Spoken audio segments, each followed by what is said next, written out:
pourquoi je suis là? Pour savoir, oui, pour savoir ce qui va se passer, pour savoir la suite, pour la réadaptation, savoir quoi faire au cabinet.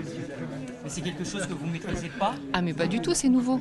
On vient de nous le mettre. Donc du coup, il y a les bilans, il y a plein de choses qui vont se mettre en route. À savoir un peu plus comment est encadrée la prescription d'activités sportives par les médecins, etc., le remboursement, ce que notre rôle dans ça, notre rôle dans la prescription.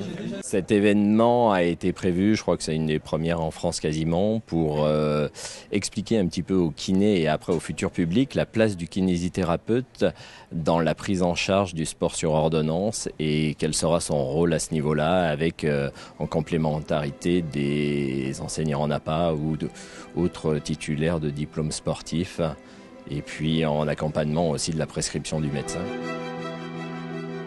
Les patients qui sont considérés en affection de longue durée et normalement uniquement ceux qui sont en affection de longue durée. Donc sur la Loire, je ne peux pas vous dire combien de personnes ça peut représenter, mais c'est énorme et pour nous kinésithérapeutes, c'est un gros impact parce que c'est des gens qu'on soigne tous les jours dans nos cabinets ou dans nos structures hospitalières. Je crois qu'on soigne 1 million de patients en ALD chaque année au niveau de nos cabinets. La moitié de notre patientèle est constituée de patients en affection de longue durée. Donc on avait notre place dans ce décret.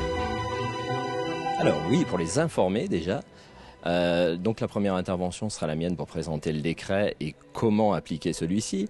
On aura une deuxième intervention de M. Guaziou qui, lui, va nous présenter une structure qu'il a créée lui-même en Haute-Savoie.